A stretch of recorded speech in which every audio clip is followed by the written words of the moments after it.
Hello friends, welcome back to the daily soap update. आज रात अनुपमा के सीरियल में क्या होने वाला है हम आपको इस वीडियो में बताएंगे। सो गाइज, वीडियो को पूरा देखिएगा, चैनल को सब्सक्राइब करना ना भूलिएगा। वीडियो पसंद आने पर प्लीज़ वीडियो को लाइक करिएगा। कल के एपिसोड में हम लोगों ने देखा था कि बा और पाखी वनराज और अनुपमा को बाइक से पिकनिक भेजते हैं और कहते हैं कि हम लोग कार से आएंगे। और जैसे ही सभी लोग कार में बैठते हैं तो पाखी कार के टायर की हवा निकाल देती है और वो लोग वहीं रुक जाते हैं। वहीं पर एपिसोड खत्म हो जाता है। आज के एपिसोड की शुरुआत होगी बा और फैमिली से। पूरी फैमिली कार के पास खड़ी होती है और किंजल मैकेनिक को फोन करती है और कहती है पता नहीं ये अभी तक फोन क्यों नहीं लग रहा है इसका। और उधर बा वेफर्स का पैकेट खोलकर खाने लग जाती है। तो बापूजी बोलते ये तो पिकनिक के लिए था ना। तो बा बोलती है हाँ, पर पिकनिक जाना किसको है। तो घर के सभी लोग उसका मुंह देखते तो कहते अरे मैं तो मजाक कर रही थी, मैं तो कह रही थी कि जब तक आ रहा है तब तक इसको खाने में क्या दिक्कत है। और किंजल कहती है कि यार मैंने उसको फोन लगा दिया था, वो 5 मिनट का आने का कह रहा था, लेकिन आधा घंटा हो गया है वो अभी तक नहीं आया है। इधर दिखाते हैं कि काव्या उन सभी लोगों को देखती है और बोलते ओ गॉड, ये इडियट्स अभी तक यहीं पर है।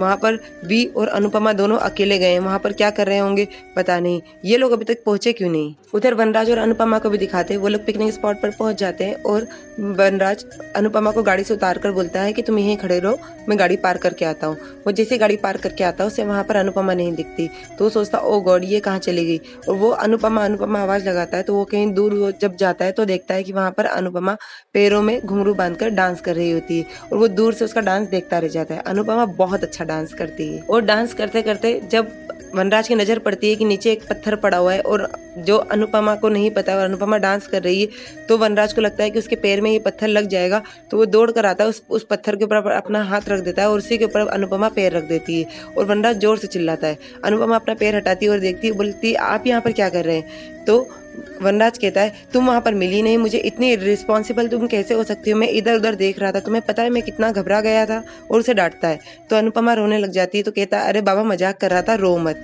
और उसे बिठाता है, उसे पानी पिलाता है। उधर फिर से काव्या को दिखाते हैं, बहुत सारे बैग्स रखे होते हैं टेबल पर और वो सब बैग्स को देखकर बोलती है यहाँ पर मैं शादी में की तैयारी में लगी हुई हूँ, वहाँ पर वी अपने तलाक के बारे में नहीं सोच रहा और तो और अपनी वाइफ के साथ में पिकनिक मना रहा है। इसके दिल और दिमाग में चल क्या रहा है, एक तो ये मुझे कुछ बता भी नहीं रहा है और मेरा फोन भी नहीं उठा रहा है, पता नहीं ये चाह क्या रहा है। मुझे जानना होगा कि वो लोग कहाँ गए हैं और मुझे इस बारे में अलर्ट हो रहना पड़ेगा। मैं इतना इजीली इस बात को लेट गो नहीं कर सकती हूँ। उधर फिर से फैमिली को दिखाते हैं, किंजल सभी लोगों से कहती है अब हम लोग एक काम करते हैं, हम तो कैब बुक कर लेते हैं, वहीं से चलते, इस गाड़ी का तो पता नहीं कब मैकेनिक आएगा और कब ये सही होगी।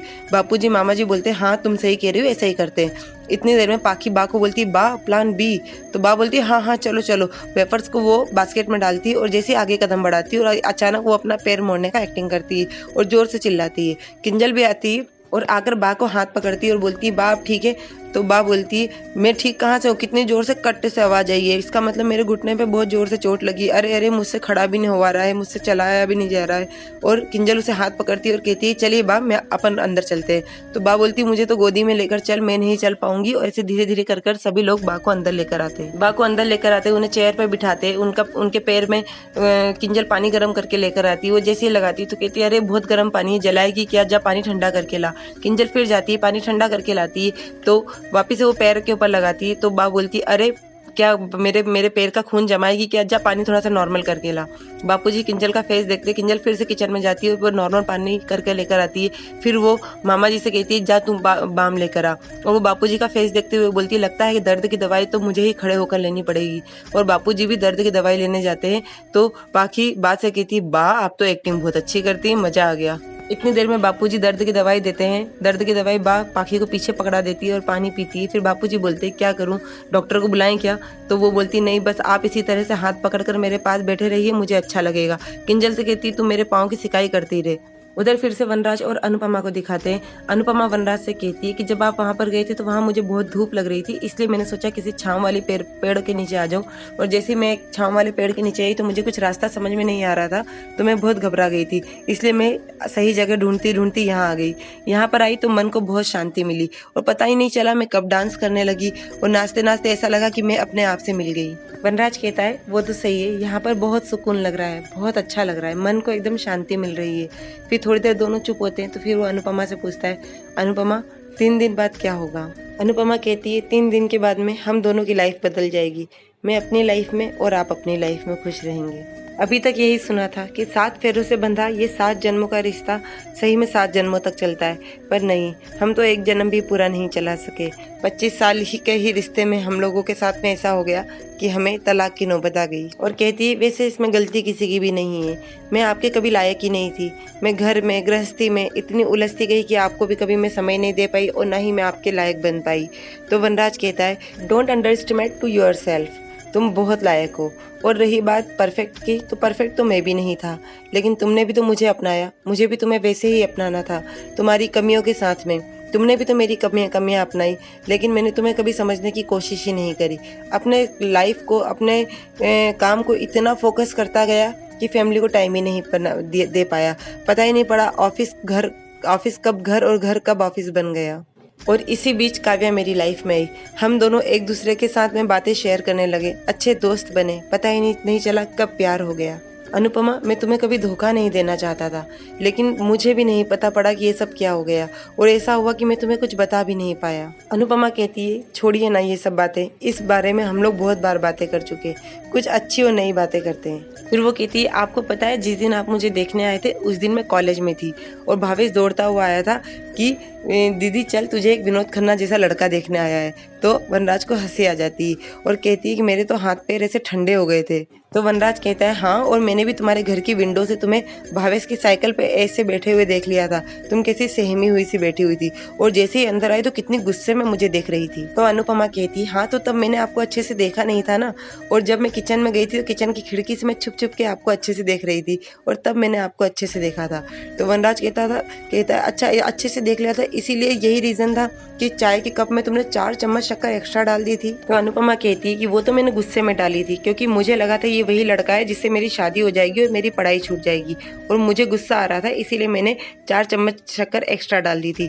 पर आपने भी एक ही गुट में पूरी चाय एक बार में पी ली थी और आपने कोई शिकायत नहीं की। तो वनराज कहता है क्योंकि मैंने तुम्हारे हाथ का खाना पहले ही खा लिया था, इसलिए मैंने उस चाय में कोई बात नहीं की। फिर अनुपमा कहती है लेकिन हाँ, जब तक आपका जवाब आया था तब तक मुझे आपसे वो हो चुका था, और मैं आपके जवाब आने का ही इंतजार कर रही थी। फिर उससे पूछती है वैसे एक बात मुझे आपसे पूछनी थी कि मैं तो आपके लायक कहीं से कहीं तक नहीं थी, फिर आपने शादी के लिए हाँ क्यों की? ऐसा आपने मुझ में क्या देखा, ऐसा मुझ में क्या दिखा जो आपने शादी के लिए हाँ कह दी? तो वनराज कहता है पत्नी। उधर फिर से काव्या को दिखाते हैं। काव्या मन में सोचती है ये दोनों अकेले गए हैं, घर का कोई भी सदस्य इनके साथ नहीं गया है, वो दोनों वहाँ पर क्या कर रहे होंगे, मुझे बहुत ही अजीब सी फीलिंग आ रही है। तो ये बात नंदिनी सुन लेती है। तो नंदिनी बोलती है मासी शायद आप एक बात भूल रही हैं कि वो दोनों अभी भी पति पत्नी हैं। तो काव्या बोलती हाँ, पर मैं ये भी जानती हूँ कि बहुत जल्दी उनका तलाक होने वाला है और अब उनके बीच में पति पत्नी जैसा कुछ भी नहीं है। तो फिर नंदिनी कहती है तो आप इतना सिक्योर फील क्यों कर रही हो? ये बोलकर नंदिनी चली जाती है और काव्या बोलती है हाँ ये बात तो सही है, मुझे इतनी इनसिक्योरिटी फील क्यों हो रही है? जब भी मैं वी से डिवोर्स की बात करती हूँ तो वो हमेशा टालम टोल करता है, ठीक से मुझसे बात भी नहीं करता, कभी नहीं बताता है कि लॉयर से क्या बात हुई, आखिर वी के दिमाग में चल क्या रहा है। और वो लॉयर को फ़ोन करती है और कहती है कि मैं वनराज शाह की सेक्रेटरी बोल रही हूँ, मुझे एक्चुअली तलाक के बारे में बात करनी थी कि उसकी डेट कब तक क्या फाइनल होगी। तो वहाँ से जवाब आता है कि हम लोगों ने नोटिस दे दिया है और वो वनराज शाह ने ही रिसीव किया था, उसमें सब मेंशन है कि कब उनकी कब कौन सी तारीख में उनका तलाक होगा। तो काव्या उससे सॉरी बोलकर फोन रख देती है और बोलती मुझे पता था कि वी मुझसे कुछ ना कुछ छुपा रहा है, तलाक की तारीख भी आ गई और वी ने मुझे बताया भी नहीं, आखिर वो सोच क्या रहा है। फिर उधर वनराज को दिखाते हैं। वनराज कहता है कि एक अच्छी पत्नी, एक अच्छी बहू, एक अच्छी माँ, तुम सब कुछ बनी, लेकिन मैं ही एक अच्छा न बेटा बना, न पिता बना, न पति बना। तुम मेरी परिवार को संभालती गई, जवाबदारियां बढ़ाती गई, मैं सब कुछ छोड़ता गया।